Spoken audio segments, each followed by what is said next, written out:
Welcome to Spring CORVACON, where the oil and gas community comes together to collaborate and shape the future. We're so excited to have you here at Corva HQ, and thanks to the hundreds of people who have joined our live stream remotely. CORVACON is centered around community, connection, and collaboration. Let's dive into what that means for you.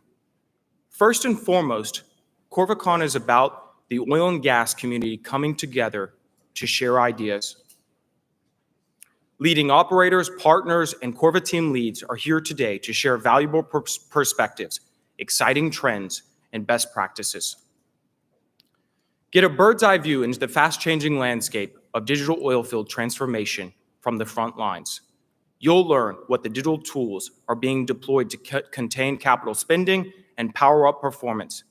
The definition of what it means to outperform is evolving. Faster, better, safer, and more profitable? Sure, we can do that. But today, the industry and market participants have finally realized just how connected we all are. Connected to the environment and connected through common purpose to elevate social responsibility and governance. ESG is now an important KPI, like footage in the zone and stages per day. We'll be on the front line of change with our ESG panel discussion later today. We'll follow that up with breakout sessions for drilling, completions, and developers. So stick it around. We have an amazing day planned for you. The future of innovation and the way we do business in the energy industry going forward is all about collaboration, working together to create synergy and new opportunities. The world has changed. The internet changed everything. And in oil and gas, we are just seeing the effects. We live in a world with open source, blockchain, and Wikipedia. Energy professionals must manage the complexities of physical oil field assets alongside digital oil field assets, big data sets, and rapidly growing ecosystem of software. The future is going to be led by the people who work together to solve these massive challenges. Forging strong partnerships is part of that collaborative mindset. Together, partners working together to build an innovative future. Data silos and the days of vendors building solutions that can't plug and play will be ancient history. We see the workplace of the future fully integrated, every application integrating with the entire software ecosystem. Let's take a look at some of these integrations. Power BI and Spotfire are now commonplace for custom data exploration and prototyping. There's a whole ecosystem popping up to allow for exporting data from APIs like Corva into these BI tools. We see these BI tools providing the basic level of data analysis needed for quick visualization, and we expect all software in the future will seamlessly integrate. Enterprise communication used to happen everywhere, but now it's being pushed to chat apps like Microsoft Teams and Slack. Instead of hundreds of emails, you can organize communication around standard topics and track all updates there. Corva expects integration around these chat apps to proliferate, like workflow tools and analysis reports. We have already been integrating completions real-time end-of-stage report with Microsoft Teams, and customers love it. There's a big opportunity to finally start connecting oil and gas software packages and databases where drilling, completion, and production live. To share more about our powerful new WellView integration, it's my pleasure to introduce Michael Coon from Peloton. Michael, thank you for being here today.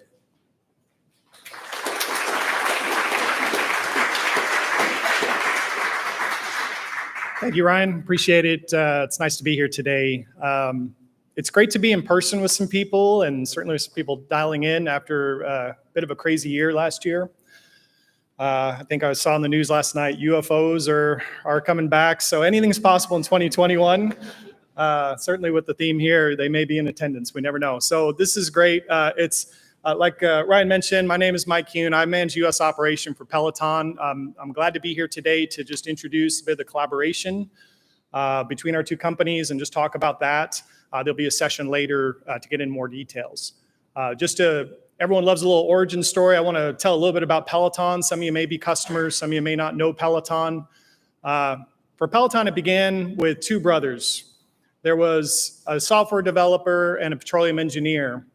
Petroleum engineer drew a little sketch, handed it over to the software developer and said, "Can you draw this from the data?" And for Peloton, that was our original problem statement. And from that time, that evolved into obviously WellView, which is the software we're talking about today. Over time, we've evolved and expanded from that. We actually started in completions. Many people think we started in drilling. But over time, working with our customers, we've expanded beyond that. Today, we're celebrating our 30th year in business, supporting over 600 customers around the world. When you are supporting a global software solution, that does get to be a bit of a challenge. Apparently, a few people don't use standard units outside the U.S. That's a new one. So the metric systems out there, there's language support, infrastructure, all of those challenges exist. But also at the same time, you need to make it very easy for that end user experience. So as we came through and worked with customers over the years, we've expanded outside of drilling completions, moving into production land, but still keeping those principles of data management, and supporting the quality of data for people. And that's really where a lot of the collaboration comes together between our two companies. We are in Calgary, that's where our head office is. Houston and Denver is where US is supported, where many of you would be collaborating with us.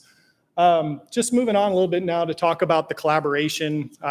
Got to meet Ryan and the team, I think in about 2018, maybe late 2018, first got to meet them. And we've been talking over the years. It's very difficult a lot of times when two independent software companies to come together. So a couple things have really been the ingredients to make this come together. One, you've got companies that are very interested in solving problems for our customers. The alignment is there in terms of what we're doing and our goals.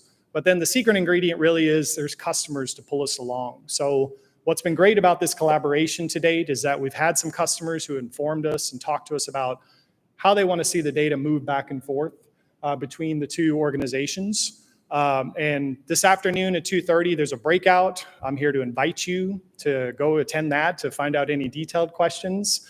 Don't ask me, I don't handle the hard questions. So I'm happy to answer any questions or try to, but Rob Herman, our US Solutions Manager, is gonna go through the integration to talk about that in detail, talk about where that can go.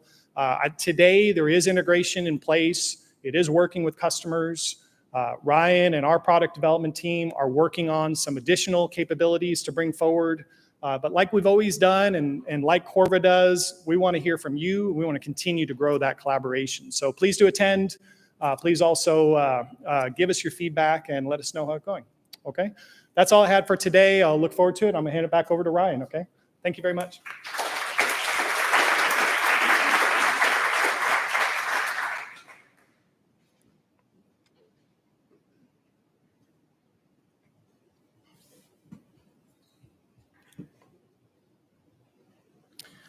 Oil and gas has historically been slow moving. But to survive in the future, oil and gas needs to be nimble and agile, marked by quick change and data-driven decisions. We need to make real-time decisions that account for a multitude of scenarios and possibilities, all the while maximizing resources. The factors that go into today's software applications change rapidly, so rapidly that the software can't keep up. In the world of frac, you can see this happening. Fracture diagnostics, chemicals, and diverters change practically every month. The flavor of the month is what works down the lease road. How do you build software that adapts to real-world challenges when this is the reality of change? What the industry needs is a first-class development platform built on a foundation that allows you to go from concept to worldwide deployment in weeks, not years. 6 months ago, we started on a journey to empower the rest of the industry with a platform that promised just that: build as quickly as the world changed. That's not a small undertaking. We are essentially introducing a technology that is not just cutting edge for oil and gas, but a big paradigm change for any industry. With this thinking, we reasoned that the industry could lead the world as a case study in innovation. Typically, a software developer in oil and gas spent 95% of their time on the infrastructure and only 5% on the actual solution. We're flipping the model. You spend 95% on the actual problem, and we'll handle the infrastructure. This is going to power a whole new evolution of tools. You'll have a companion app to your drill bit, mud motor, and any other tools that you were buying. Why not? We're going to empower operators, rig and frac contractors, service companies, and startups to build the future. The future starts now. Dev Center is about finally enabling everyone to build what they want, fast. I'm going to let Greg update you on what's new with Dev Center. Last October, we released our MVP of the Dev Center. Since then, we've made numerous amounts of updates to provide more value and features to our Dev Center customers. Our customers are able to deploy more apps, they're able to access more data, and they're able to create better visualizations within there. From my previous experience as a completion engineer within an operator, there was always a challenge with creating real-time dashboards, and really they didn't really exist. So we had Excel sheets, we had Spotfire, we had Power BI. But now customers are able to develop their own app. So if an engineer really wants to see a visualization that's custom to them, they can just come to Dev Center and create it. The future of Dev Center is an ecosystem of applications that are deployed by E&Ps and service companies alike into the Corva environment for use by their teams. The mantra of Dev Center is build apps faster. The original Corva, we could build apps pretty quickly internally, but the entire Dev Center product is really around the focus of enabling, number one, our customers to build apps themselves. Number two, partners to build apps themselves in Corva and display in the Corva environment, but also for us internally, build apps faster.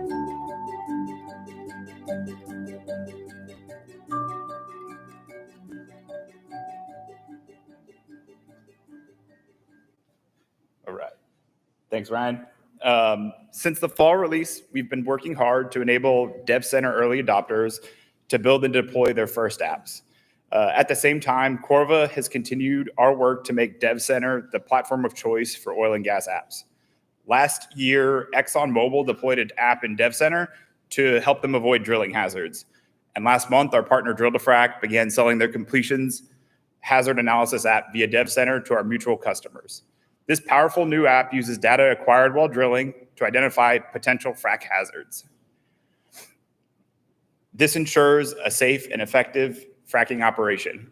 We'll have a chance to go into more detail on the Drill to Frac app in a few minutes. But first, I'd like to highlight a few major advancements to Dev Center and the Corva App Store since their launch last October. At Corva, we never stop innovating. Every 2 weeks, we release a round of Dev Center enhancements, and we have a simple goal: build apps faster. We are constantly working on ways to enable ourselves, our customers, and our partners to deliver apps at breakneck speed. You'll see this as the common theme of all of our recent Dev Center enhancements. We completed the work to enable users to create data sets and indexes with just a few clicks. Data sets are the backbone of the Corva ecosystem. Apps read to and write from data sets constantly, providing life to visuals and algorithms. Creating these data sets has never been easier. We overhauled our documentation pages, providing your developers access to the most up-to-date information available as we expand and update the platform. We've published our Node and Python software development kits on GitHub. These SDKs make connecting backend apps and algorithms to the Corva API simple and easy. The SDK also provides interface to turn on and off logging in your backend app. Once an app is deployed, the debugging log is now passed on to developers. Our log events table is simple and easy to use, taking the guesswork out of finding data that you need to fix, monitor, and optimize your apps. Corva users are familiar with asset selectors, which are used to select wells, rigs, and frac fleets. These asset selectors are now available out of the box in Dev Center, allowing your operations team to use your home-built applications just as easily as Corva's. At Corva, our interface design team uses reusable React components to get a leg up and build apps faster. Inside Dev Center, we've shared those components with you. Why build a new button or dropdown when you can copy and paste ours? Our component library is continuously growing and evolving to give devs access to commonly used components, making their lives easy and their apps better. We've made it really simple and easy to manage and test multiple versions of an app. From the app versions page, devs can upload multiple versions to test on live drilling and completions data and give their operations team access to beta versions. When you're ready to deploy your tested app to the world, there is zero code to publish. Simply mark your newest version as stable, and it's instantly accessible to your team. Building real-time applications can be daunting to the first-time user. To make it easier, our team developed basic sample applications as starting points for first-time developers. As well, they serve as great boilerplate code to start building a custom-developed app. We built front-end, back-end, Python, and Node samples to encompass all app types available to Dev Center. Lastly, I'd like to show you how we've moved the ball down the field for our App Store. Starting with the completely revamped and stunning new UI, App Store now has the look and feel of Netflix. Apps are now much easier to find, And with more information about each app, including video and Wikipedia-style content, users can know exactly what the app can do for them before they hit Add to Dashboard. Those are the major new milestones for Dev Center and the App Store. Now I'd like to hand it over to Meg from Drill to Frac to share how they use Dev Center to build an app to identify completions hazards.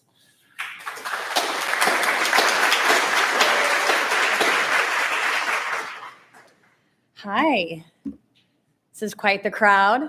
I'm very excited to be here today, see some familiar faces, have the opportunity to speak in person.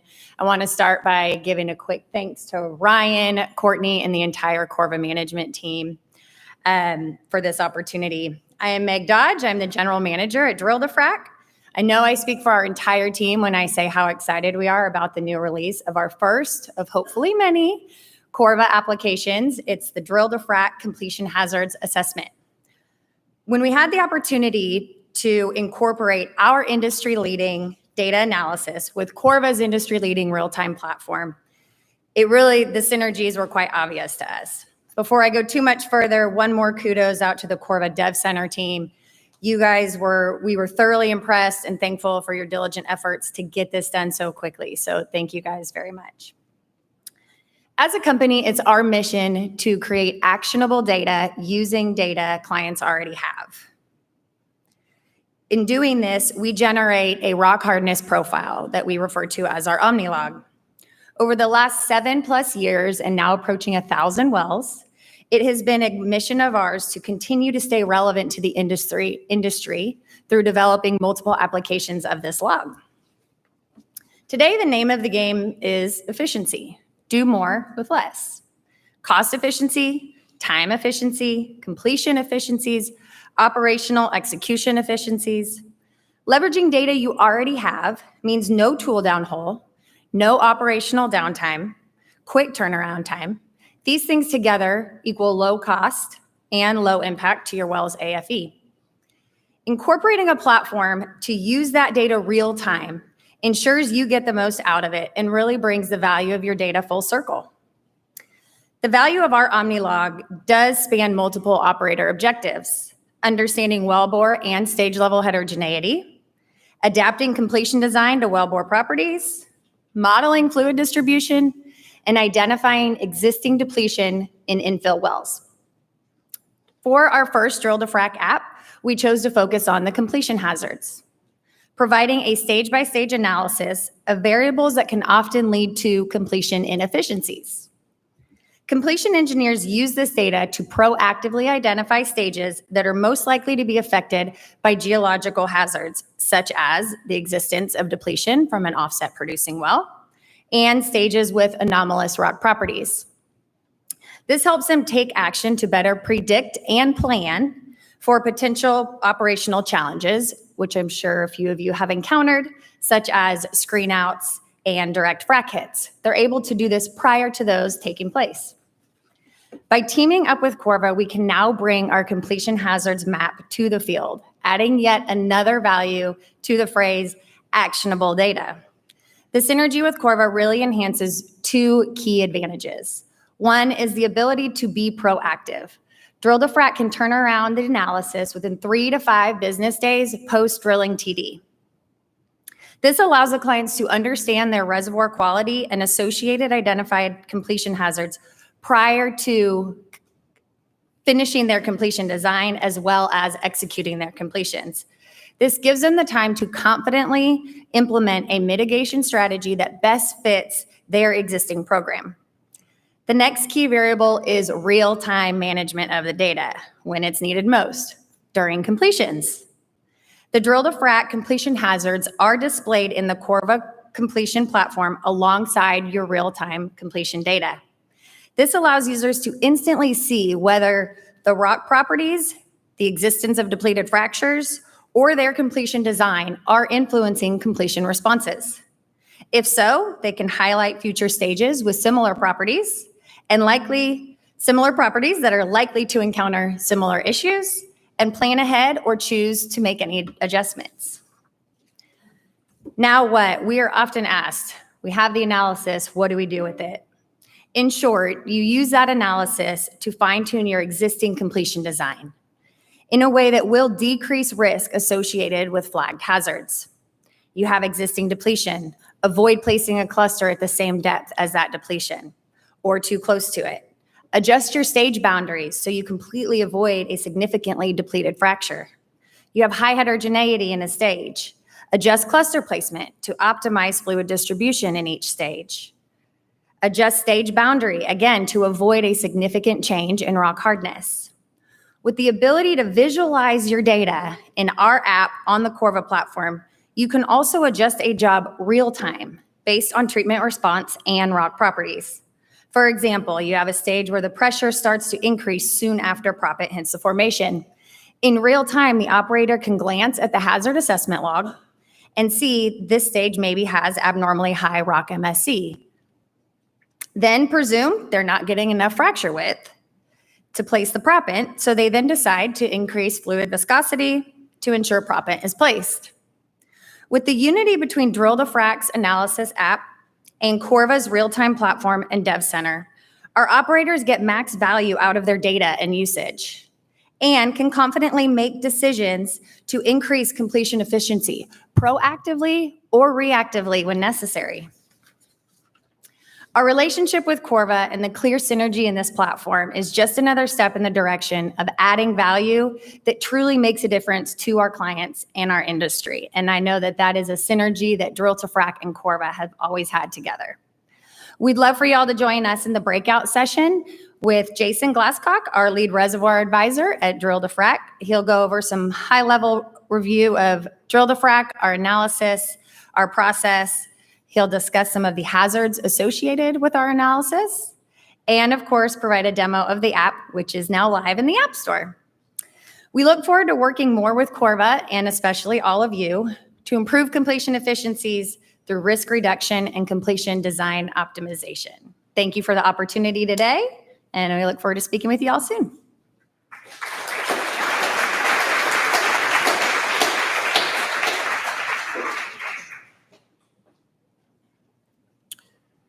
You know just how important data is in the digital oil field. Your team needs analysis-ready data at every moment. The problem is your team spends vast amounts of time and energy data wrangling, trading high-value workflows for low-value data curation. Data delays, information sprawl, multiple versions of the truth, exponentially growing volumes of raw well site data, and unstructured well files. It all stands in the way of what your team was actually hired to do. Energy professionals have been struggling with the data management dilemma for decades. Today, the top problems are data quality and data overload. You need a strategy to cleanse real-time data streams and accelerate time to analysis. Right here in this building is the heart of Corva's Real-Time Operations Center. We're going to share with you the best practices Corva has developed so that your team can continuously deliver high-quality data needed for success. Cody is here to give you an inside look at the state-of-the-art facility and share those best practices. In the oil field, they know people, they know hard work, and they know quality. When it comes to making the decisions that matter, only the best will do. With over 200 years of combined industry experience, our team is here to support your team 24/7, 365, call or text. We work around the clock to make sure you have the support you need to run your operations smoothly. We do 140 checkpoint inspections on every well. We process over 5 terabytes of data per day. We help over 1,000 customers a day. With an average response time of under 20 seconds, we do all of this so you can be your best and drive quality to new levels. I'm Alex Stanford, and I'm Completions Data Analyst. I'm Cody Bird, Director of Operations. I'm Matthew Saunders. I'm the Drilling Technical Specialist. I'm Ahmed Zaid. I'm the Quality Control Analyst here. I'm John Carmona, and I'm the Completions Junior Data Analyst. I'm Andre Benoit, and I'm an Operations Coordinator. I'm Chase Valadez, and I am an Operations and String Coordinator. I'm Regina Cho, Completions Operations Manager.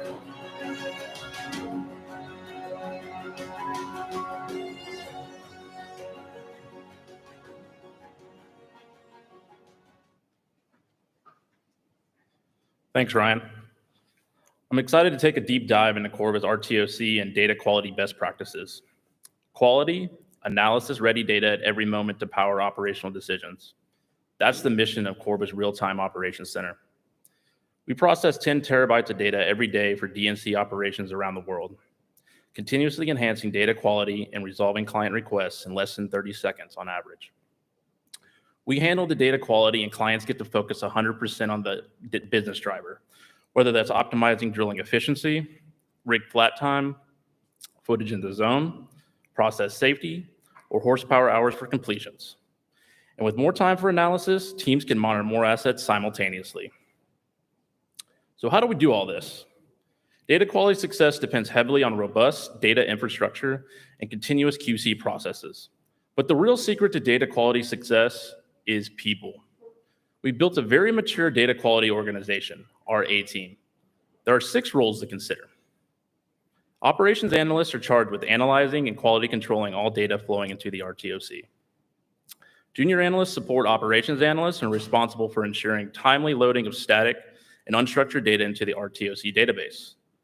QC analysts are responsible for final data quality checks at the end of each well to ensure that the next well leverages a complete and quality controlled offset asset. Coordinators are our first line of defense for all new well data received. Data specialists provide special subject matter expertise in specific drilling and completions operations to ensure the highest levels of data quality. And our operations management provide continuous support to the entire team, ensuring that they have all the necessary tools and resources to succeed. These are the people behind Corva's real-time data quality. I would ask them to stand up, but most of them are downstairs in our data quality task force, working right now to support client wells. Now let's take a look at some best practices for delivering data quality at every stage of well delivery. The Data Quality Task Force deploys robust processes for validating drilling and completions data throughout the well lifecycle. Pre-drill, Corva QCs for data completeness and setup of well assets. While drilling, Corva automatically runs WITSML data quality controls, extracts and QC static data with people in the loop. And post-drill, Corva performs into-well checks, scores well data, and preps data for offset well analysis. Our data quality task force uses a 140-point assessment to assign scores to each well. After the initial score is recorded, all corrections are made on the well and 100% quality well is then saved in Corva. That's how you drive data quality to new levels before, during, and after well delivery. Okay, that's my presentation. Hopefully you've seen just how passionate Corva is about data quality. I'll hand things back over to Ryan.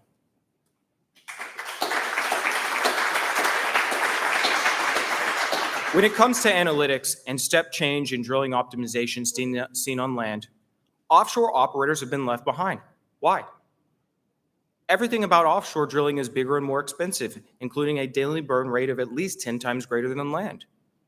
Deeper TVD, higher pressure, longer wells, complex BHAs, and more data to analyze.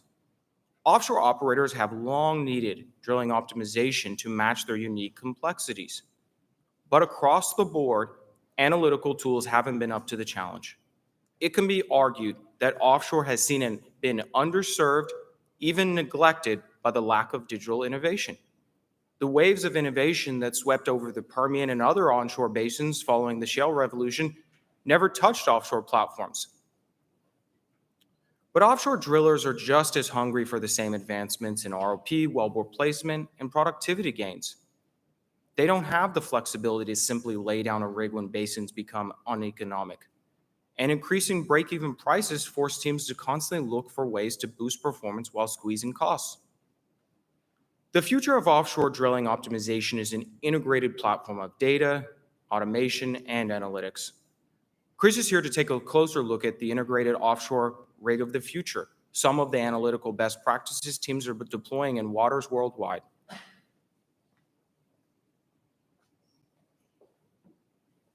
Offshore wells are crucial to the energy mix, but shifting economics and increasing break-even prices are forcing teams to continuously squeeze cost savings. Now is the time to innovate and shift the paradigm from using data for look-back analysis to real-time drilling optimization, subsurface to topside.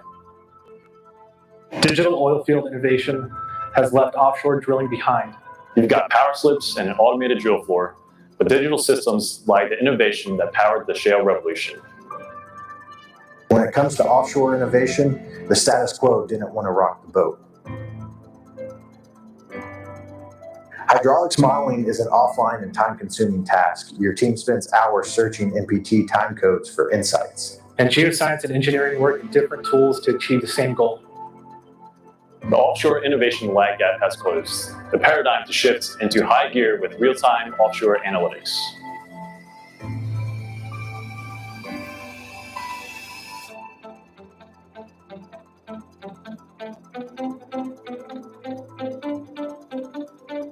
Instantly mine time codes to pinpoint ways to improve rig operations and crew performance. Compare Whitson-Mel traces with the automatically predicted rig activity, comment, and collaborate around the data flow. Bring engineering and geoscience together inside a common log visualizer. Optimize every trip and every connection to shrink costs. Effortlessly model complex flow regimes and analyze flowback for leading indicators of kicks. That's the new digital offshore paradigm. The payoff is big. Data-driven drilling efficiency, less flat time, more productive wells add millions each year to the balance sheet. We are building the future of offshore drilling optimization together, and it's only the tip of the iceberg of what is possible.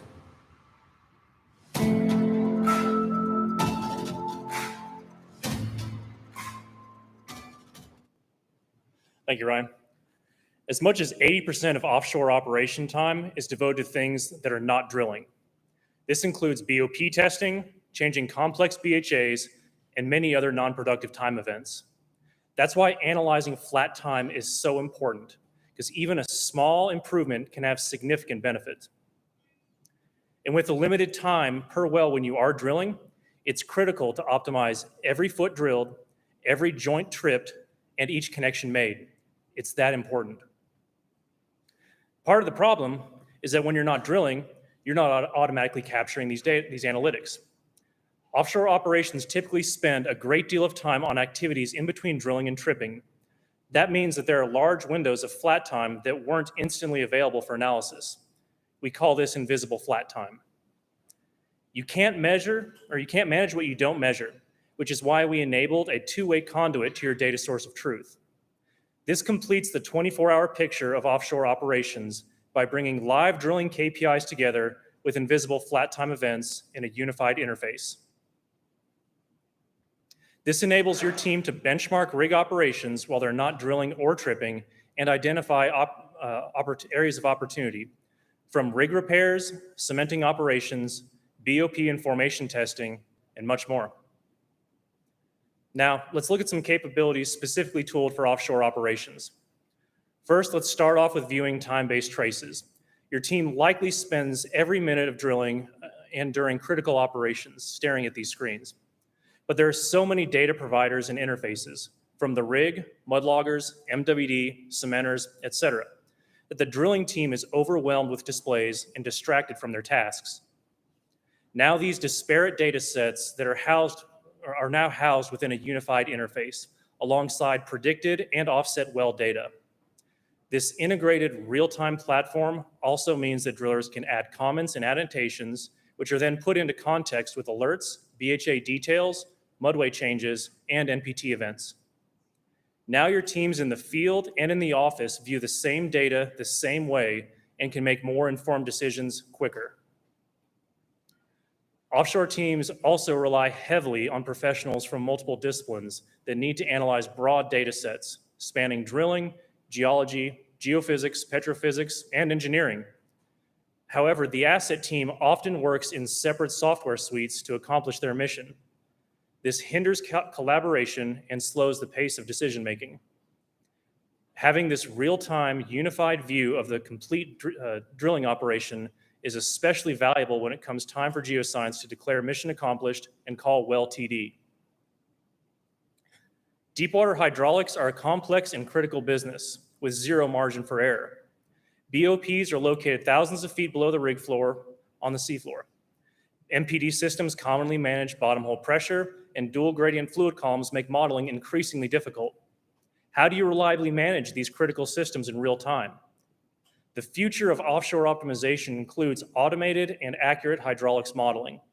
This empowers drillers to manage bottom hole pressure even when specialty tools are not physically measuring pressures. Think about how many operations involve dumb iron BHAs, test assemblies, and completion strings. Now your teams have a dynamic toolkit at their disposal to make better operational decisions without any additional work on their behalf. I also want you to think about how you could combine tripping KPIs with this hydraulics toolkit into a dynamic display to manage these risks during your tripping operations. Your team can trip as fast as they safely should and meet section goals without injecting additional risk of formation or tool damage. And speaking of tripping, much of the operating time of each well involves a great deal of tripping in and out of the hole. So a slight improvement for offshore connections and tripping can translate to significant savings per rig, per year, and even greater cost savings fleet-wide. These crew analytics enable you to track individual team performance, not just by day and night shift. You can now focus and evaluate KPIs statistically, focus on section goals, operational limitations, and tailor quarterly and personal goals. This added insight provides teams with the ability to more systematically approach KPI benchmarking and goal setting, ultimately driving continuous improvement. Now, all these gains in operational efficiencies don't matter if there's a loss of well control. So the future of offshore optimization revolves around listening to what the well is telling you and acting preemptively. Automated flowback fingerprinting and tripping displacements give drillers a double check on these industry best practices. So whether you're drilling or accruing flat time, the integrated offshore platform of the future gives operators the right tools to optimize every operation safely, 24 hours a day. And that's just the tip of the iceberg of what's possible. With that, I'll pass the presentation back to Ryan to introduce our last topic.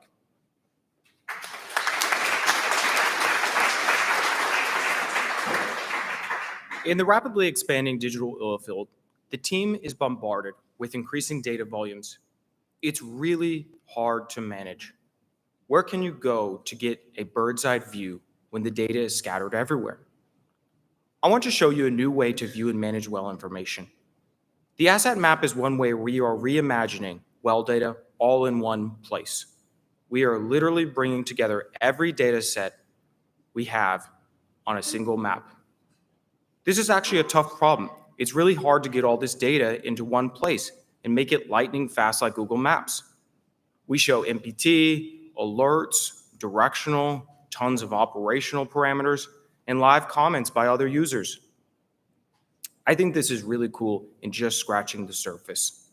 These detailed summaries provide a complete snapshot of a well, enabling you to monitor everything in one view.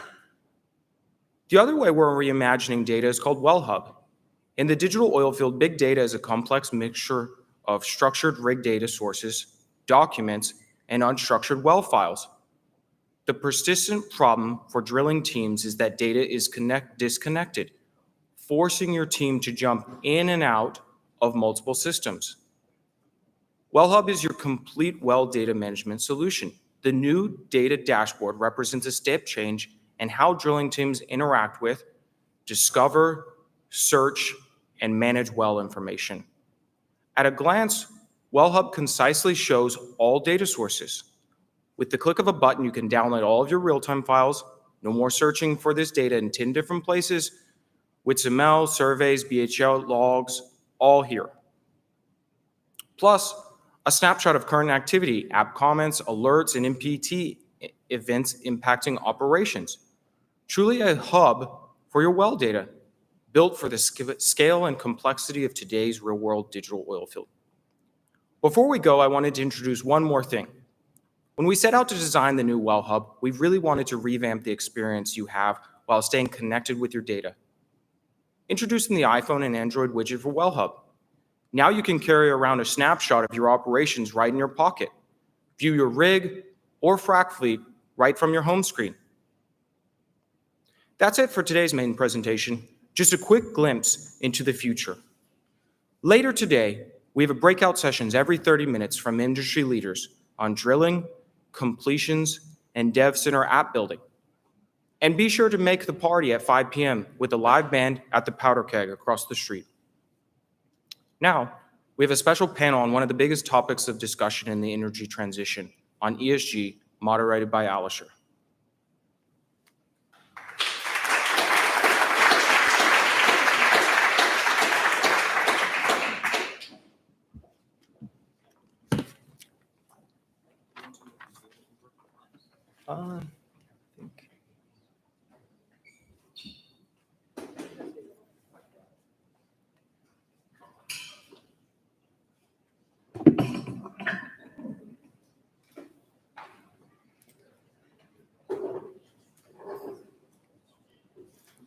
Hello. Hello. It's working. Hi. All right. Awesome. All right. Thank you, Ryan. Test. ESG. Yep. Testing. All good. It's good. All right. ESG gained a lot of popularity in recent years. What appeared to be a vague discomfort about environmental and social issues has morphed into a genuine alarm among investors and consumers alike. More and more people in both camps view existential global challenges such as climate change, plastics pollution, loss of biodiversity, deforestation, social inequality, and water shortages as tangible threats. Conventional wisdom has it that these are millennial issues. However, the evidence suggests that the concern is much broader. I'm excited this morning to introduce our panel of experts, Caitlin Allen and Sean McCoy. Caitlin Allen is a sustainability-focused entrepreneur, business owner, and CEO. Caitlin founded Global Affairs Associates, a boutique corporate sustainability consultancy, in 2013. She and her team believe that business-centered approaches are crucial for creating long-lasting value. As CEO, Caitlin has grown Global Affairs Associates from an individual consulting practice to a well-respected boutique firm in Houston, serving clients across the United States. As principal consultant, Caitlin has consulted on sustainability and ESG issues, including strategy, risk, communications, and transparency for a variety of industries, including oil and gas upstream, drilling construction, midstream, and manufacturing. Caitlin speaks frequently on the drivers behind the ESG investing trend, the differences in approaches to responsible investment, and how companies can improve and articulate their ESG sustainability value propositions. Sean is the co-host of the Oil and Gas Global Network's ESG and Energy Evolution focused podcast. The network has 15 shows across a variety of topics, with a combined listenership represented by over 1.3 million downloads across almost 200 countries. Sean has over 18 years of experience in the oil and gas industry across all three segments, with the majority of the time on the upstream side, with 9 of those years being at Schlumberger. His roles have been in manufacturing, sales, BD, and marketing.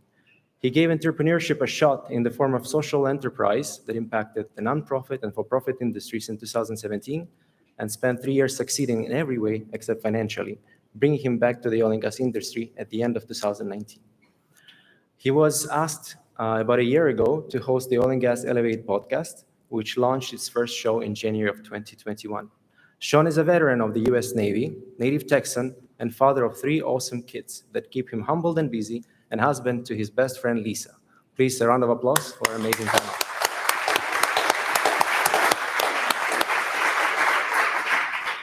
All right, Caitlin, Sean, so to frame our today's, thank you. To frame our today's discussion, the first question is, could you please describe what is ESG and why has it risen in importance? Yeah, sure, of course. So I always like to start with the basics because this is a concept that, you know, like many broad concepts, gets used in 1,000 different ways. And, you know, if we're not all talking about the same thing, it can easily become a very confusing conversation. So I like to start with just what does ESG stand for? Where did it come from? What's the concept and what is it not? Okay, so ESG stands for environmental, social, and governance.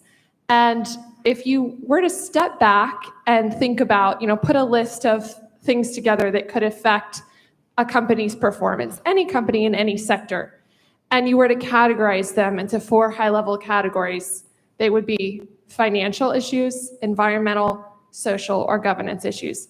So we know financial is a given. ESG is anything that's not on your balance sheet that could affect your business from a risk perspective, but also could represent our opportunities, right?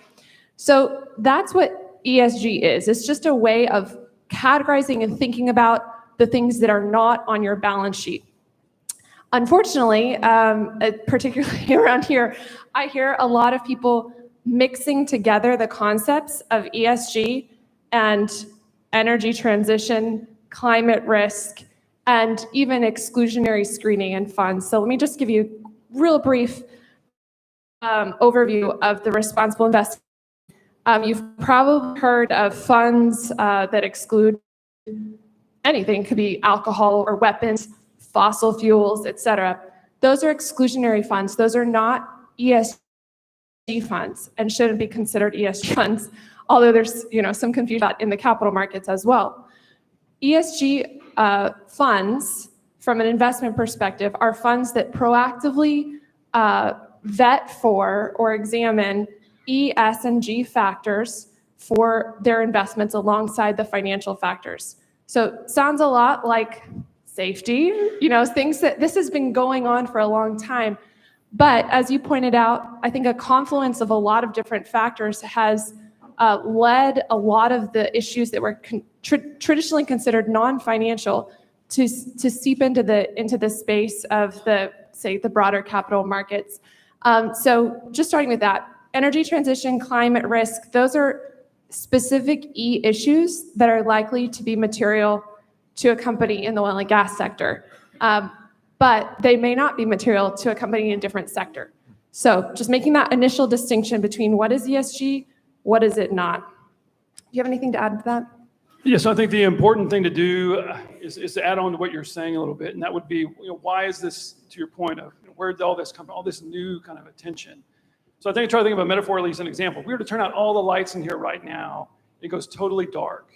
And you imagine all of this makes up all the different aspects of business, all the things we do, and all of a sudden a spotlight turned on and focused on one chair, and just on that one chair right there. So imagine that one chair is ESG. That light that's focusing is what she's talking about. That's the money coming in from places like BlackRock and all this investing capital is focusing attention on ESG. And that's what's giving it this new feeling of like, this has to be important. Oh my gosh, I gotta pivot. What are we doing? How are we adhering to these things? But understand that light doesn't define what ESG is and why it's bubbling to the surface. Because those three letters, environmental, social, what they stand for, those have really emotional issues tied to them. It's the one thing about our business. I've been in this for a while, and I love business. I love all these things. I love data. But one of the things we do a really poor job of is we go down this mantra of, we've all heard this saying, I heard it said many times, if you can't measure it, you can't manage it, right? It's at the essence of what we're doing with data. I don't miss the irony of being part of this conference, heavy on data. You ask geologists what they want to know before they say a well is ready to go. Give me as much data as you can. Data is extremely important.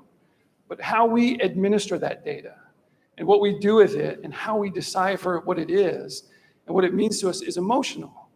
We're emotional people. And a big part of this is there's a stirring coming from those three areas and what they represent that are requiring us to do more than just look at something from an analytical place. And money is a big part of that. But take away nothing else and understand that money is not going to solve those issues. Money is not going to take away the history and the legacy we have as an industry and as a civilization, as culture, going forward that we have to lament. We talk about this all the time on the podcast, but we have to lament and understand how we got here and where are those issues and why they're so crucial, why they cause such a stirring in us. We just have gone through, as we alluded to earlier, the pandemic, and we talk about all the emotion, what it feels like to be back with somebody.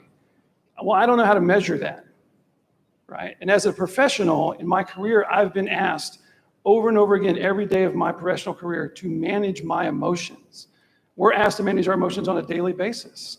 If I have somebody come up and tell me that the oil and gas industry is filled with a bunch of crooks who don't care about anything except extracting resources from the world, and you just want to take advantage and pillage and leave this place worse than it was before, I'm going to have an emotional reaction to that. If a customer calls you on the phone, I had a customer one time call me for about 7 straight minutes. They let me have it in every way possible. They chewed me up and down, told me how important they were, how important I wasn't, how I was causing their problem. And I had nothing to do with that project. I had nothing to do with that situation. And I had an emotional reaction to that. And I had a choice on how I manage that. And we're asked to do that on a daily basis. Because what I shouldn't do is jump up and tell that customer to get stuffed, right? Or that, hey, this isn't my problem. I agree with you. I don't know why it's so messed up either. You don't do that. So you have to manage your emotions. And a big, big part of ESG that gets lost in all the metrics and all the CO2 emissions and all the numbers and the data is this is about humanity and this is about people. And that we are more than just data, that we have to do something with that data. We have to do something with these situations. We have to recognize when somebody comes up and says, hey, I'm struggling in this situation from a mental health standpoint, from a diversity and inclusion standpoint. I think there's all these struggles that go on. You're going to have to be able to manage that.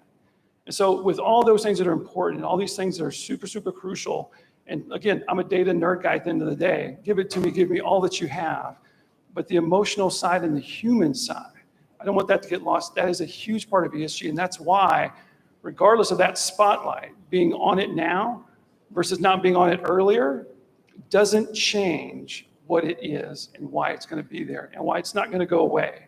It's not 3D printing. It's not an ISO standard. It's not something cool or the latest buzz. This is about people and humanity. And that has to be understood, I believe, going forward to truly understand why it's got such resilience and why it's been brought to the surface so far. And then the last part about this is, I believe with leadership, real leadership, to step into these tough issues. Don't step away from them. Walk into them and understand why somebody on the other side is so angry about something. Why somebody is so pertinent about this one issue. Why is this so crucial to somebody? Make sure to take time to find out why that is that. Don't dismiss it because of your experience or because of what certain data points tell you. And I'm a little bit of a soapbox here, and you may not remember much else from the entire day, but I want everybody to take away when it comes to this question, because it is so fundamental to this topic. Everywhere you look, if you're in the professional space, ESG is everywhere. Every webinar, everywhere you go, every conference. Last conference I was at, a water conference up in Frisco last week. First question, what is ESG? I don't understand what it is. What's going on? What do I do about it? And understand that, yes, the metrics are important. Yes, the money is driving the attention. But at its core, are all those three pillars and everything that comes with it and all the history and all the legacy.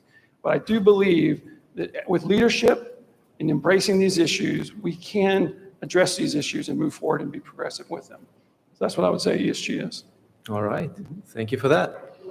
So last week I was having a nice conversation with a private equity firm here in Houston, and it is my understanding that one of the challenges for major investors is actually a lack of strong metrics for ESG. Could you please hit on what is your experience of how ESG is measured and what do you see as challenges? Sure. Well, I always like to say, a lot of people say there's not clear metrics, there's not comparable things. But actually, the problem, from my experience, is that there's too many metrics and there's too many different voluntary frameworks out there for how to measure or report ESG-related information. But let me back up to something. Again, it shouldn't be and isn't about, being all things to all people, reporting every single data point about your business.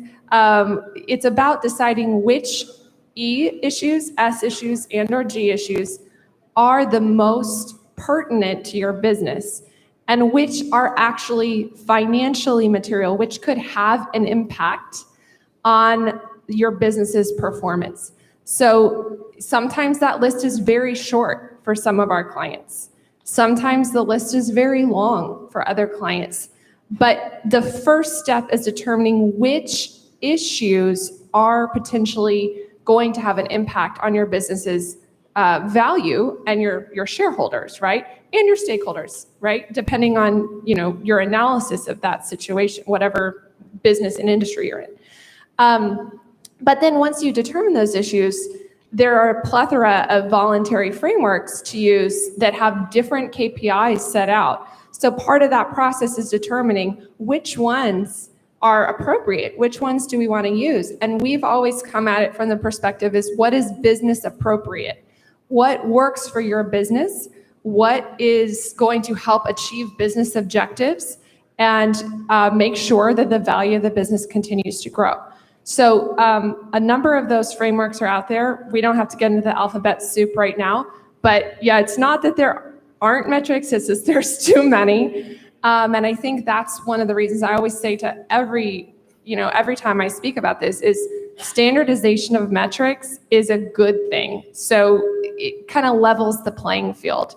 And I also like to point out that the oil and gas industry is much more mature when it comes to ESG reporting than many other industries, because this industry, at least on the E&P side, has been doing this for almost 20 years. It's just been an evolution of which frameworks, which metrics, where's the emphasis, those things have evolved. But this industry is much more advanced than many other industries when it comes to ESG reporting. So this isn't necessarily something new. I think what's new is where the spotlight is. All right. I think to build on that, instead of just saying, ditto, which is what I would say, but I think to add a little bit of value, one of the things that we've heard recently from companies that struggle with that situation is if you're in that point where you're not sure what those metrics are, it can feel overwhelming. A bit of advice from a context standpoint, wherever the company is at this moment, is don't panic. Don't lose your shirt or feel like you're out of your league or that something's wrong, because right now it's not perfect, because there is so much confusion. It's a little bit like the wild, wild west is what we call it a lot of times, because there's either too many metrics or not enough. You're not sure what the metrics are, or these are valid metrics or these aren't. And we hear that when we talk to companies all the time about their ESG story and the rest of that. They have a story, but then how you qualify it and how the metrics work, it gets real, real convoluted. But don't panic if you don't have a clear set of what that means yet, and give yourself some time to figure it out. That's what I would say to that. All right. Thank you. So then with that in mind, what kinds of things investors and shareholders are requesting from E&Ps that are in the immediate line of sight that are mandatory? Sure. Well, most of everyone talks about BlackRock, but it's not only BlackRock, right? BlackRock's a thought leader on this, but State Street Capital, Vanguard, all of these major firms that if you're publicly traded, you're probably, they own enough to be disclosed on your 10K. So that whole, these massive asset owners, for the most part, are using two frameworks to evaluate, or they're asking for data according to two frameworks. One is the Sustainability Accounting Standards Board, or SASB, modeled on FASB, Financial Accounting Standards Board, which is a US-based framework. And then, and it's also industry specific. So each industry standards were developed with investors. So it's meant to be very investor specific. And then the other one is called TCFD, the Task Force on Climate-Related Financial Disclosures, which are the recommendations from the G20's Financial Stability Board. So I always like to say, these are the people that want us to all make money. They're in charge of making sure our 401ks are worth something when we retire. The Financial Stability Board was so worried about these global risks that are not priced into the market. So the risk of climate change, carbon, et cetera, are not priced into the market. So they're worried about the financial stability issues that could result if some of the worst impacts come to pass. And they want companies to know and evaluate their business models against them. So that's what TCFD does, is these recommendations from this task force of the Financial Stability Board for how a company or a financial institution can take a look at the climate-related financial risks that might impact their business. So that combination of SASB, SASB, and TCFD, sorry for the alphabet soup, it really is crazy, but that combination is what most of the major investors are using as sort of a standard, or at least asking their portfolio companies to disclose to. We're seeing the same thing in private markets. So if you look at, Preqin is one of the big private equity sort of data survey groups, and they have a new module on ESG, and they have also based their module on SASB and TCFD, same combination. So that's like a very concrete, I can give you a concrete answer for that, but I also have a caveat, which is the big four accounting firms got together with the World Economic Forum and came up with their own framework. So there's some interesting competition in the voluntary reporting space. But as of now, I can tell you that what most of them are being asked for is the SASB TCFD combination.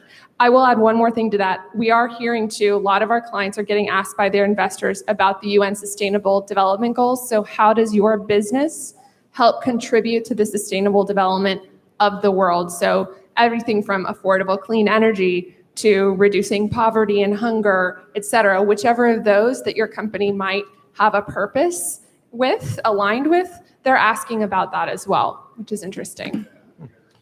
And I think to add to that, so example, the beginning of the month, Berkshire Hathaway had their annual shareholder meeting, and they had 2 propositions that were put forth by shareholders to them.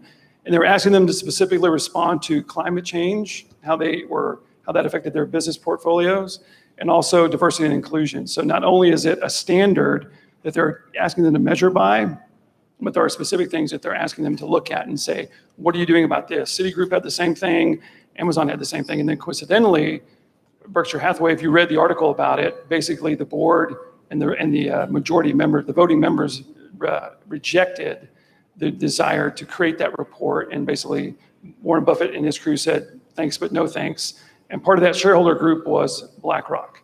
So this also tells you that as these lines become more defined, and these are heavyweight individuals in terms of market cap, financials, and stuff like that, there's not really a consensus, and they're asking for specific information. So when you have that accounting standard, and it says, hey, what are you doing about diversity and inclusion? They're saying they want to know exactly how your companies are made up. And when they reject that and say no thanks, that's also a message as well. All right, thank you. So then with that in mind, what kind of opportunities and challenges independent producers might face that may be different from their larger peers? Or are we all in the same boat when it comes to ESG? It's a great question. How many of you are familiar with the concept of scope 1, 2, and 3 emissions? Just quick show of hands. Okay, just a few. All right, let me start with that, because that really, if you understand this distinction, everything starts making sense in terms of what you see out there.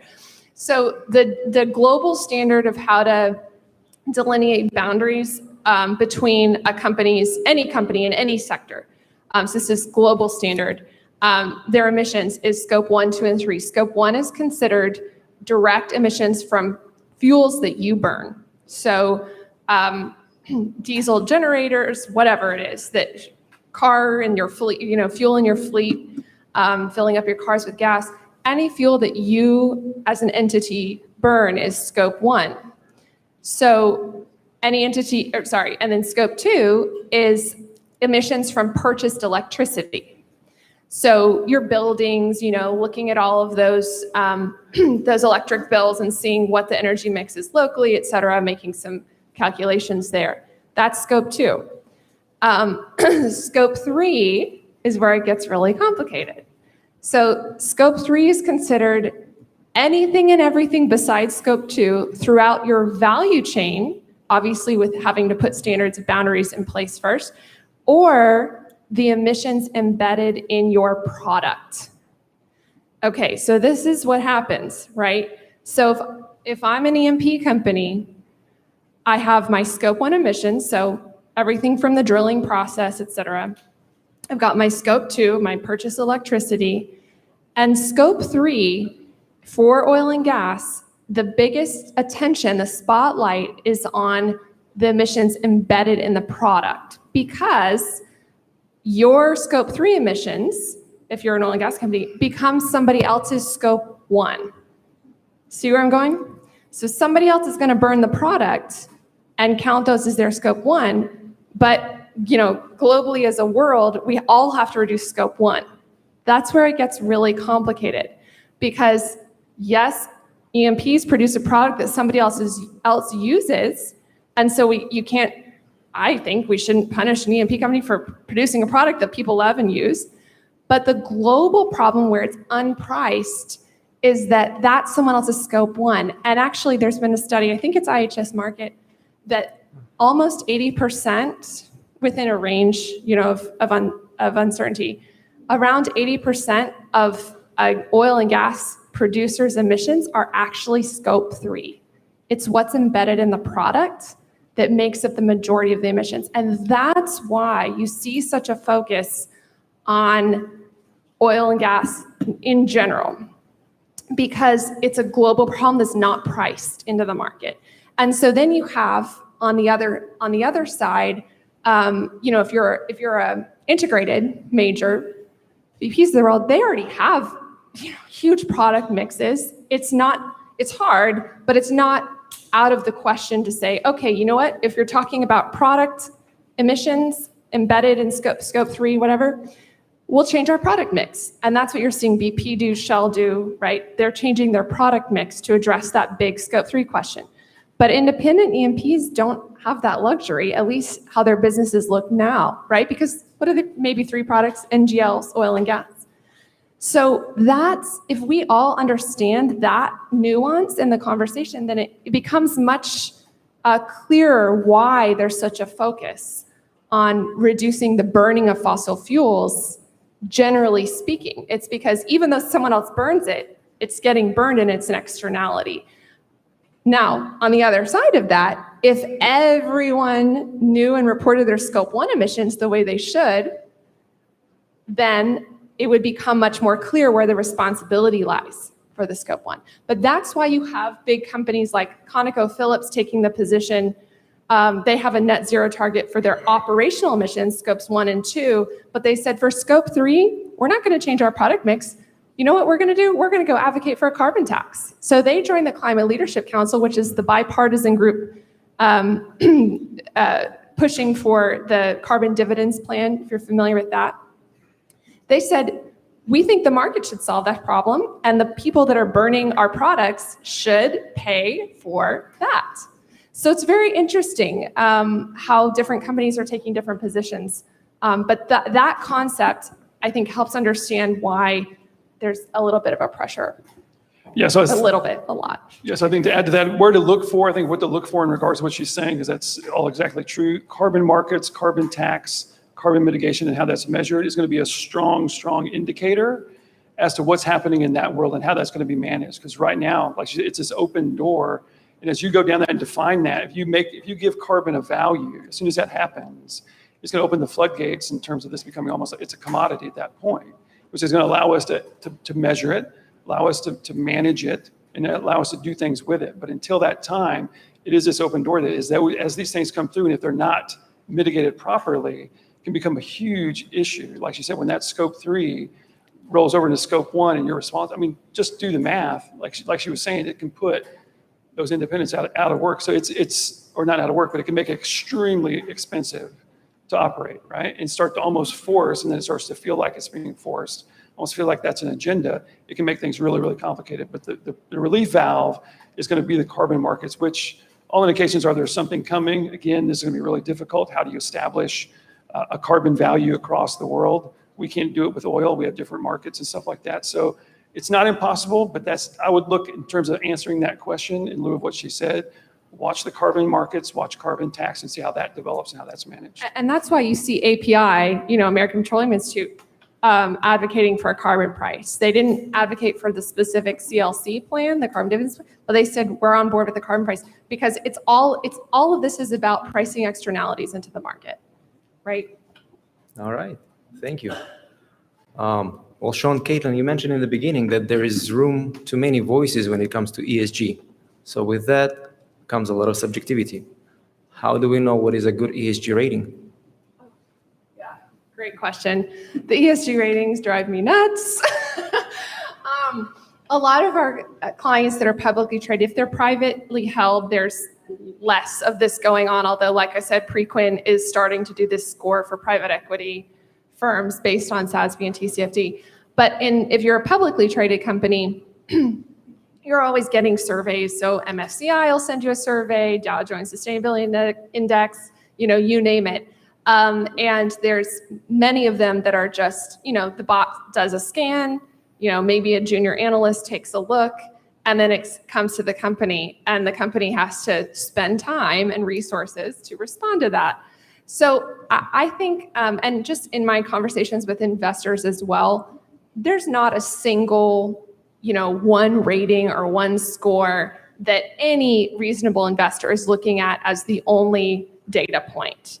And there's we have a podcast called ESG Decoded. There's an episode I did with Pavel Molchanov of Raymond James, and he says it's kind of like credit scores, in that if they're all generally in the same range of pointing toward great, pointing toward bad, pointing toward mediocre, that's probably where they are, but it's not that they're going to go make a decision based on those or any particular one specifically. So, a lot of our clients, they are important to some more than others.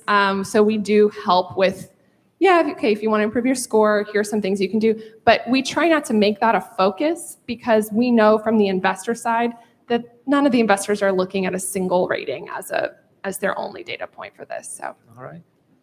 Yeah, I think in the spirit of that, think about it. I mean, not to trivialize it, but like Yelp and Google reviews and stuff that we see, there's an indication there, right? In terms of what it is, you have variations, you have wildcards. How they measure certain things can change, metric to metric in terms of that rating. And because it is still so new. And then really what I think it comes down to, what we've seen most companies talk about, is it really goes internal. It really comes back to what you said in the very beginning, finding your baseline and going with what you know as a company and finding the points that matter the most to you in the short term. In terms of I need this to make sense to this person, whether it's a customer, an investor, or something else that's just an initiative internally.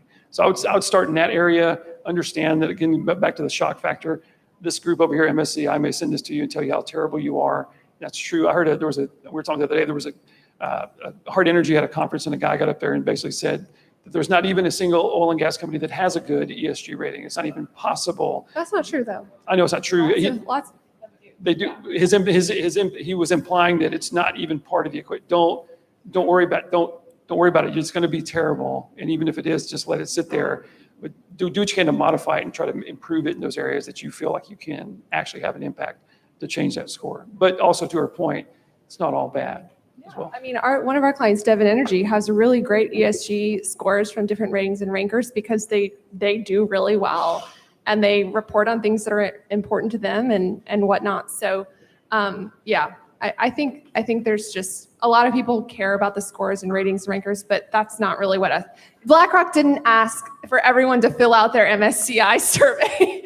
They asked for them to do their own materiality assessment and determine what's important and report to SASB and TCFD. All right, thank you. So with that, how can digital technology, can positively, or can it, and if yes, how can it positively impact your ESG rating? Yeah, well, we think that all of the cumbersome old processes, data collection and whatnot for this should be digitized. We work with a digital partner that does, they're called FigBytes, and they have a software that does, basically makes it easy, because the team that's tasked with this, it's a huge job to do this. And so, to save their time and resources, we always recommend our clients get on a software. Maybe they haven't, maybe they have Navex bought CSRware, so they can use that module now. But digitize as much as you can of the data collection and reporting. No one needs to be doing hand, GHG calculations anymore. But a lot of people still do that. That piece, and then on the actual, just from a reporting, reducing your survey burden, et cetera, web-based reports are really great. And we work with Brand Extract, who in town, that does web-based reports. And the nice thing about that is that it's just better for SEO, like for search engine optimization. I'm talking to a technical crowd here. I probably don't have to spell that out. But so web-based reports, and then digitizing the data collection and reporting process, highly recommend all of that. But then on the measurement side, right, the bigger picture here is, how are we going to have a sophisticated, transparent carbon market, right? We need good, reliable data. So I think there's a lot of opportunity. I've talked to many companies that are working on some piece of this or that. But to have that market functioning, we're going to need a lot of very fair, probably blockchain-based data.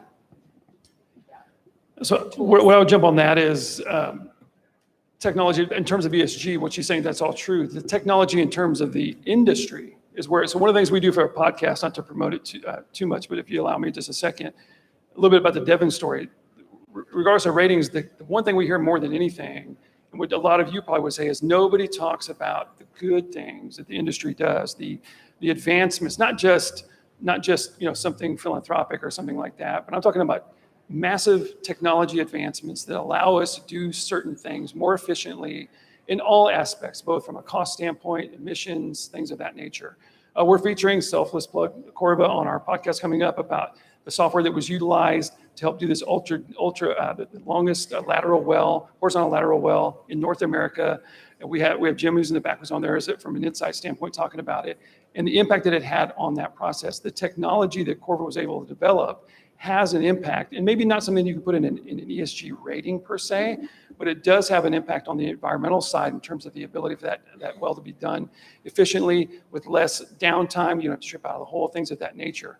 That's technology having an actual impact at the front, not just technology to help you measure all these things better, but what are we actually doing in those areas of ESG that utilize technology? Most of our episodes have been about that. Satellite imagery using artificial intelligence to do methane detection down to the wellhead in real time, literally as an operational standpoint. That's technology that's out there. There's so many things that are coming. And actually, the majority of the stuff that we've been hearing is all tech-based on that are real problems, business-oriented, profit-making solutions that both help the business and impact ESG. Back to what I was saying in the beginning, it's not about being data-centric or emotional. It's about bringing both of those worlds together. It's not about ignoring profit. It's not about ignoring the need for this. It's about bringing those things. How do I balance both and integrate both into what I'm doing? And technology will have a massive, if not one of the most centric roles to making that happen. And it continues to happen today. There are amazing stories out there that companies are doing that are a little bit, just something as simple stuff. More of this, I shouldn't say simple. The data collection is one of those pictures you see on LinkedIn. It's like, here's what data looks like, or here's what organization looks like, and here's what, all these different steps in it. It's not just about having it, but what do you do with it, and what's the software behind that? How do we take all that and extrapolate it out to give me a different value point, to not just have data, but an analysis of that data that helps me then do a better analysis, which is what we heard about this morning. That stuff all matters. That stuff has a real impact in all kinds of ways that do not just impact your bottom line, but can have an ES and a G impact as well, if it's within the frameworks and if you're looking at it from that standpoint as well. It is possible, and I do think technology will have an extremely important role in that area going forward for all those reasons. All right, thank you for that. So there's probably duality to the next question based on timeline and scope for ESG, but what is your opinion? Do ESG programs, A, create shareholder value, B, reduce shareholder value, and C, have no impact on shareholder value? Well, the answer to that is it depends on how they're structured and designed, right? And that's why we've always said it has to be a business-centric approach. That's what your investors want you to do. That's what even all of the voluntary reporting frameworks say at the very beginning in the instructions. You do your own materiality assessment to determine what is potentially material to your company. If that process is done properly, then absolutely, that's the whole point, is that it increases shareholder value. That's the whole point. Why would an ESG investor, want anything except just better risk mitigation and companies to understand where the world is going and how they fit in? That's how it should be done. Unfortunately, I think there have absolutely been cases where a company didn't do a very good assessment at the front end, or they were just, responding to an external, set of questions or external agenda and weren't really thinking about it from a strategic standpoint, and how their business really could benefit. And when you do that, spend time and resources on something that isn't important to your company, well, we know that's going to decrease value probably. But that's what I'm saying. Going back to it should increase value. That's the point, right? Right. I think to build upon that, it definitely just depends. You don't want to spend all your time doing something that's not beneficial to your company. But in these areas, if you can focus on these areas, diversity and inclusion isn't just a nice rainbow thing to have at the end of the day. I remember years ago a story, to brag a little bit about the old CEO at Schlumberger when I was there. Andrew Gould was in Saudi Arabia and was giving a presentation. They were asking him what they needed to do to become more, more proficient, to become better at what they were doing, all these kinds of things. And he made the statement to them, this is the story I've been told, so if it's wrong, forgive me, but I think the context will make sense. And part of the group that was there wasn't allowed to participate on an everyday function relative to the culture. And he pointed and said, half your workforce is not allowed to be part of all that you're doing. You're limiting that. And it's not a condemnation of them for the sake of it. It's about resource utilization. You're not utilizing all the people that you could for this application. By something that's hard to, again, goes back to the hard emotional side. This is a hard topic, but what it ultimately does is it limits the resources that you have available for a company, for a business. And by doing so, back to shareholder value, taking that scenario down, you are minimizing what you could have. You're minimizing the opportunities for these people, groups of people in these different aspects to become part of this or even have the potential for it for different reasons. But by doing so, you have limited your growth pool. And by doing so, as I would argue, you're limiting your ability to have shareholder value maximized. And so by bringing ESG into it, and look, sometimes we need a little help. Sometimes we need a Sherpa to bring us along the hike, right? Hey, help us along. By doing so and bringing this opportunity to the forefront, I believe is going to create more shareholder value in those areas. All right, thank you. So lunch is coming soon. Our last question today is, what are the low-hanging fruit then for ESG opportunities of tomorrow? Okay, for going back to, we'd have to pick something specific, right? It's not, so is it E, energy transition, climate? Are we talking S? We're talking probably E, right? We're a tech group. Right. EMP. Okay, let's focus on the E. I think there's a lot of low-hanging fruit with, this is just something I'm really interested in, is the application of drilling technology for the new sort of geothermal anywhere. I don't know if you guys are up on this, but there's a lot of really interesting things happening in the geothermal space. That is, no longer restricted by having to be on a volcano in Iceland, right? There's a lot of really cool technologies being invested in by the oil and gas sector, by the way. Ever Technologies is one of them that are basically making that possible anywhere. And we've had many discussions with different folks in the sector on, well, can we repurpose some of these wells instead of plug and abandonment, which we need to do anyways? Why don't we see which of those will work for closed loop geothermal?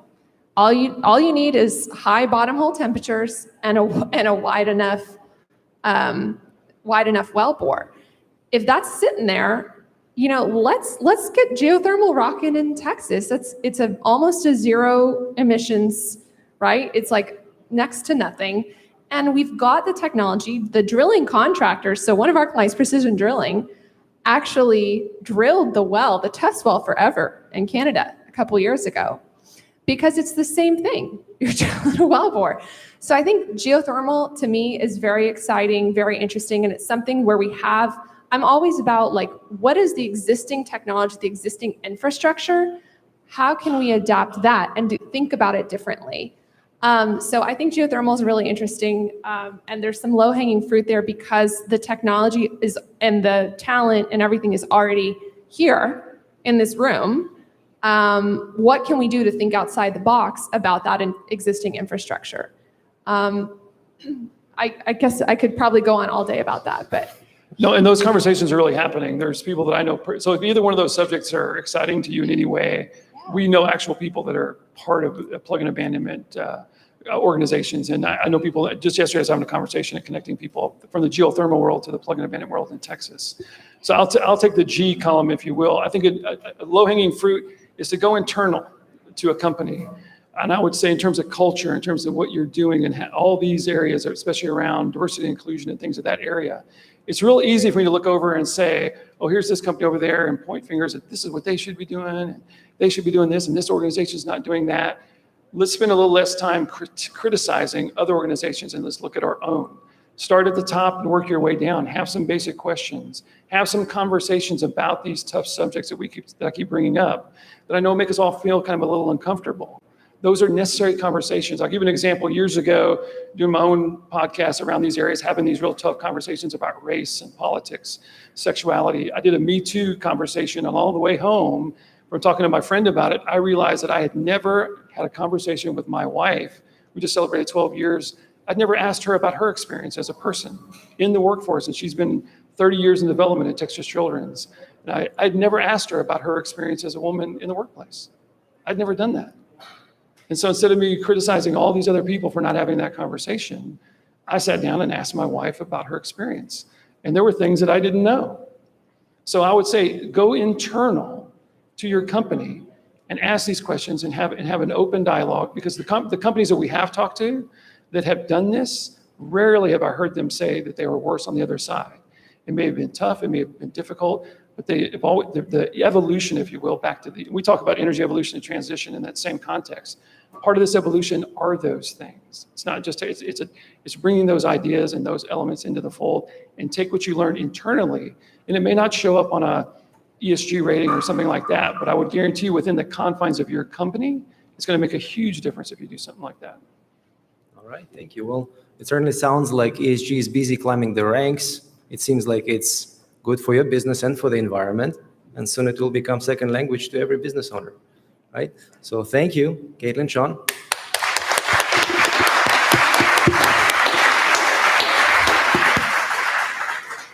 So Caitlin and Sean will be staying through lunch in case the audience had questions. Thank you. Bye.